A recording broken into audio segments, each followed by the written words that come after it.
Olá, meu querido, minha querida, que bom estar com você mais uma vez. Eu sou o pastor Josafá, estou pedindo permissão para entrar em sua casa, através desse vídeo, para estudarmos juntos a respeito do racionalismo excessivo.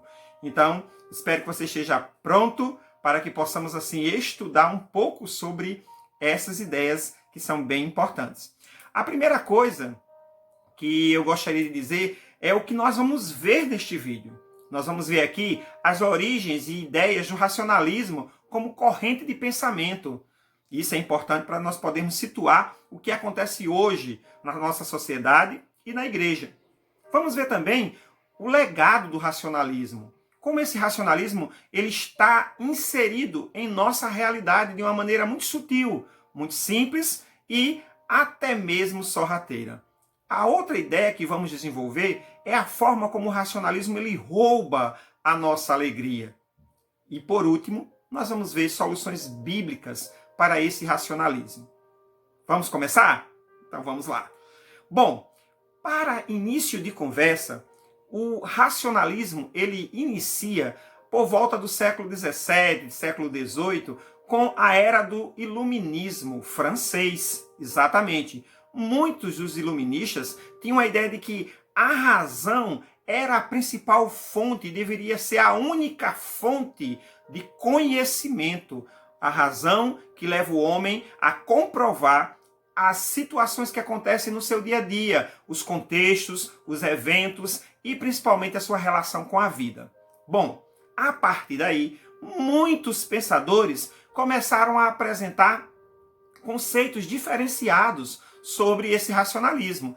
E nós vamos adentrar em alguns deles, em algumas correntes, em alguns movimentos de pensamento dessa filosofia racionalista. O primeiro que eu quero chamar a atenção é o Michel Foucault. É um francês que ele defende o seguinte, que não há uma verdade. Preste atenção, olha o que ele defende. Não há uma verdade. E que esta verdade não se encontra separada do poder. Antes, é o poder que gera o saber. Essa é a ideia de Michel Foucault. Preste bem atenção. Ele diz que não há uma verdade. A segunda corrente é chamada de fenomenologia. Ela defende o seguinte, que não há uma consciência pura, separada do mundo, única e imutável. Atentou para isso? Não há uma consciência pura. O próximo movimento é chamado de Escola de Frankfurt. O que é que ela vai fazer? Ela vai partir de uma crítica ao racionalismo mais exagerado e ela vai defender uma ideia bem contraditória a respeito do racionalismo, que não há razão para iluminação, que a razão não ilumina exatamente o ser humano, que ela não é exatamente a coisa principal para chegar ao conhecimento. E o que é que ele vai pressupor, essa Escola de Frankfurt? Ele propõe uma teoria crítica. Nessa teoria crítica, ele visa um indivíduo que seja autônomo, capaz de ter uma consciência e, baseado nessa consciência, estabelecer o seu posicionamento de certo e errado. Isso é bem importante. Em seguida, é importante a gente destacar o Habermas. O que é que ele vai fazer? Ele vai aplicar essa questão racionalista na teoria da ação comunicativa.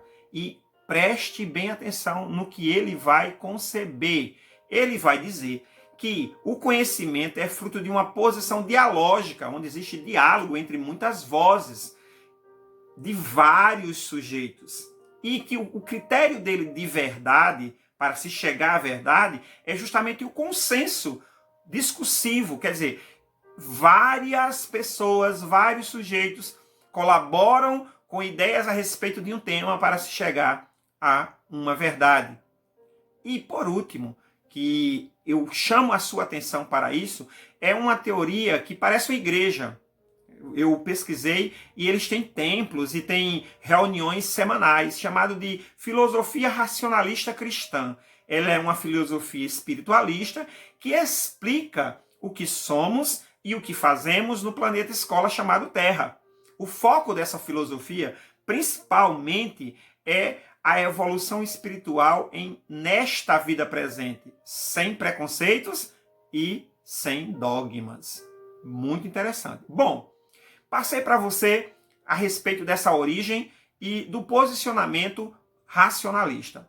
Quero enfatizar o seguinte neste momento, que dessa evolução, desse percurso do racionalismo, existem 3 ideias que estão presentes na nossa sociedade de uma forma muito efetiva. A primeira, a ausência de verdade absoluta. Não sei se você já se deparou em uma discussão, em uma conversa, alguém dizer para você, não, mas essa é a sua verdade, não é aquilo em que eu acredito.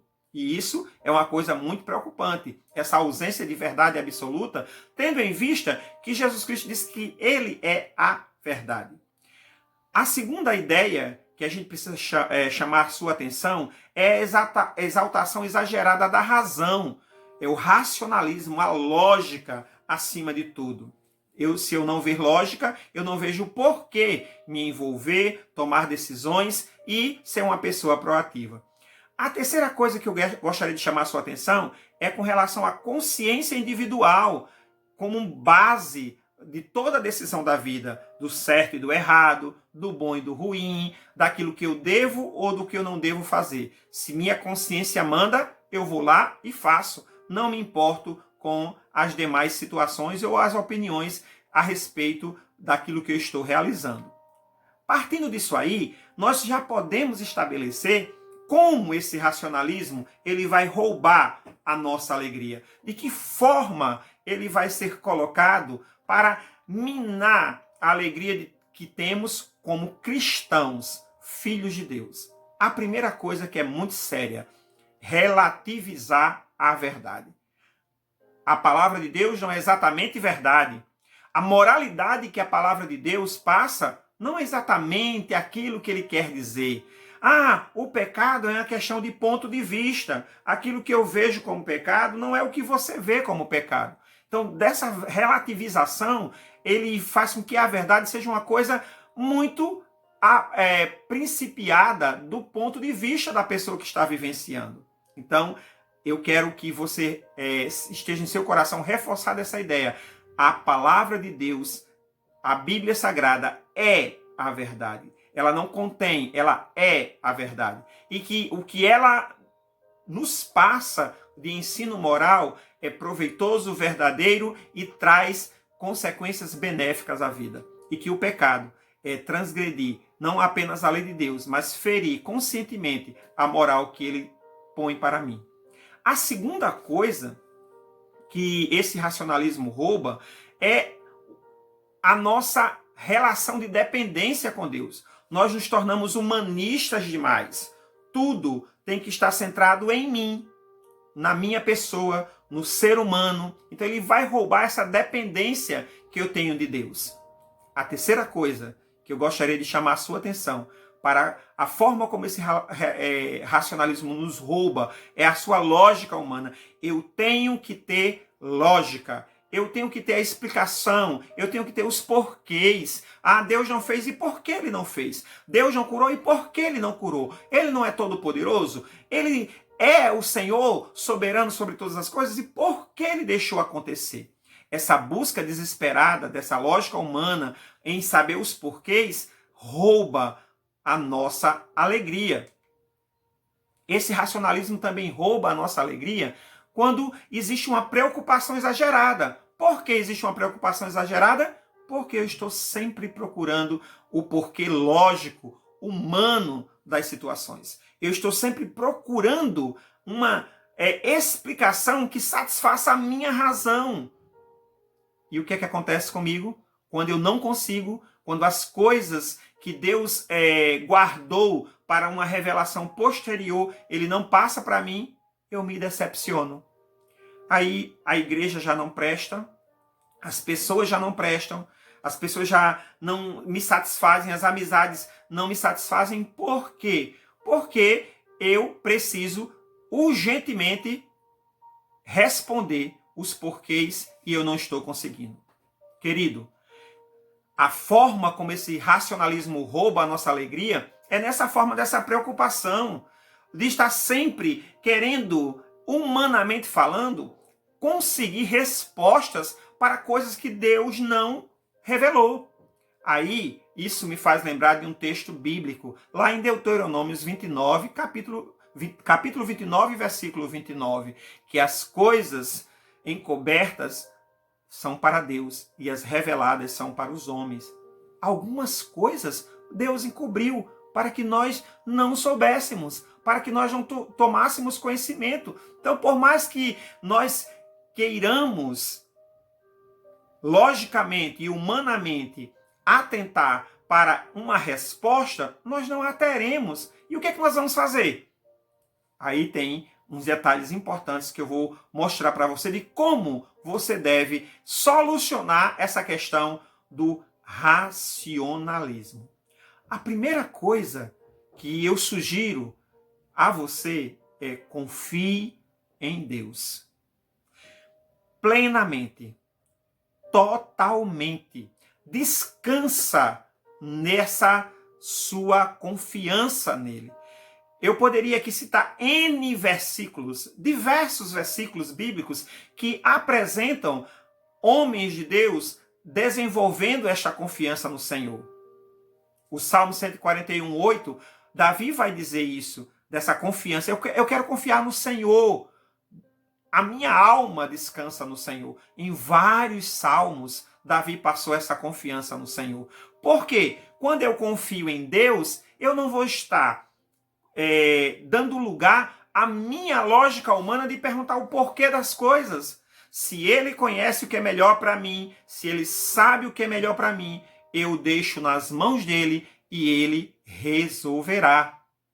Querido, a outra coisa que eu e você podemos fazer é descansar a mente. Uma mente preocupada, uma mente absorta em diversas ideias lógicas para resolver os próprios problemas, os problemas da família, os problemas da igreja, os problemas dos grupos onde você participa, ela vai estar sobrecarregada. Descansa a mente. Tá difícil? O que é que a palavra de Deus nos diz? Vinde a mim, todos os que estão cansados e sobrecarregados, e eu vos aliviarei. Tomai sobre vós o meu jugo e aprendei de mim, que sou manso e humilde de coração, porque o meu jugo é suave e o meu fardo é leve. Então, querido, descansa a tua mente. Confia e descansa. Saiba que nem todas as respostas você conseguirá aqui. O próprio apóstolo Paulo, ele orou a Deus diversas vezes para que um mal fosse tirado dele. Se ele começasse a racionalizar naquele momento, ele não seria o apóstolo Paulo que nós conhecemos. Se ele fosse olhar para o ponto de vista, mas Deus, o Senhor pode fazer, o Senhor é soberano, e por que o Senhor não me dá uma resposta à altura daquilo que eu preciso? Porque o Senhor não tira exatamente este mal da minha vida, isto que me atormenta, que me traz em estado ruim? A resposta de Deus para o apóstolo Paulo foi: a minha graça te basta. A gente lê em casa, né? Lê na igreja e a gente diz assim: poxa, como o apóstolo Paulo era um homem de fé, em ouvir Deus dizendo para ele que a graça de Deus bastava a ele. E para você, a graça basta? Pense um pouquinho sobre essa questão. A terceira coisa que eu gostaria de sugerir a você, passar como algo que eu também preciso aprender, é o uso da consciência de forma moderada. Lá em 1 João, o apóstolo vai dizer que se nossa consciência não nos condena, maior é Deus. Preste bem atenção ao aspecto. Mas a Bíblia é um todo. Jeremias vai dizer o seguinte, que nós não devemos confiar no coração humano, porque o coração humano é enganoso. Eu posso me enganar. A consciência humana com o pecado, ela está obscurecida. E eu não posso confiar na minha consciência. Lembra das lições que o racionalismo trouxe para nós até os dias de hoje? Essa questão da consciência humana, da ausência de verdade absoluta, da razão acima de tudo? Se eu me espelhar apenas nisso, eu vou afundar. E um outro detalhe que eu gostaria de passar para você. Este eu considero um dos principais. O apóstolo Paulo, escrevendo aos Coríntios, lá no capítulo 10, o versículo 4 e o versículo 5, ele vai dizer algo fantástico. Ele diz o seguinte: porque as armas da nossa milícia não são carnais, mas são poderosas em Deus, para destruir os sofismas, os argumentos e toda altivez que se levante contra o conhecimento de Deus, anulando tudo que está no caminho. Faça uso de armas espirituais.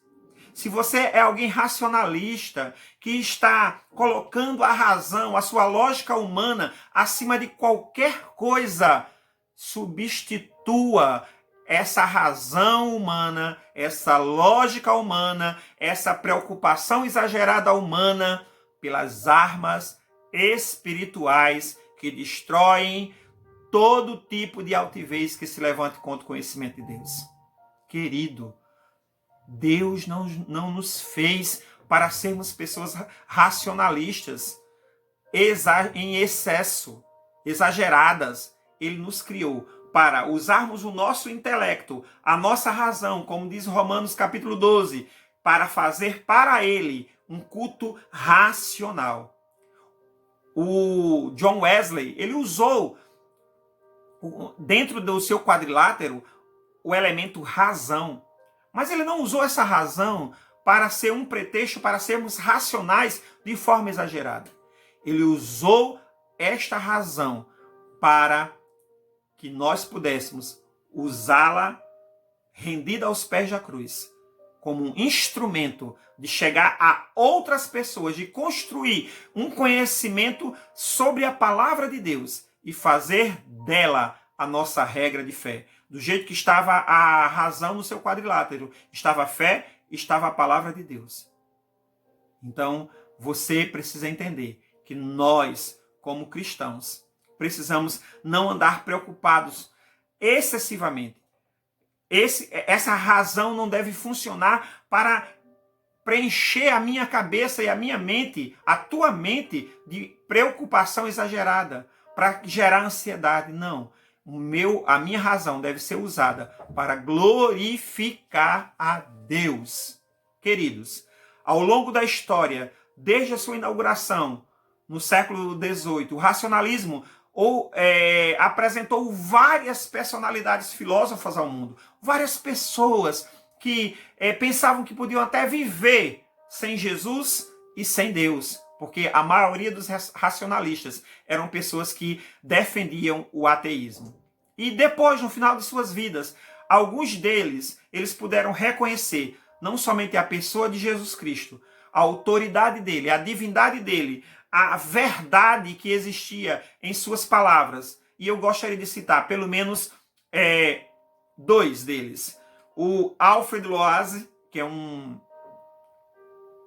racionalista francês, ele é considerado o apóstata moderno. Ele diz assim: o cristianismo representa incontestavelmente o maior e mais feliz esforço até agora realizado para elevar moralmente a humanidade. Isso está num livro dele chamado La morale humaine, le quatrième évangile. Ele escreveu em francês esse texto. E eu quero dizer a vocês, a você que está me ouvindo nesse momento, me assistindo nesta hora, o que há na sua vida? Esse racionalismo excessivo, essa necessidade de lógica humana, essa preocupação exagerada, esse sentimento de achar um porquê em todas as coisas, desde uma discussão simples em casa, até mesmo a questões mais profundas relacionadas à palavra de Deus, relacionadas à vida eterna, tem acompanhado a sua vida, tem lhe perturbado.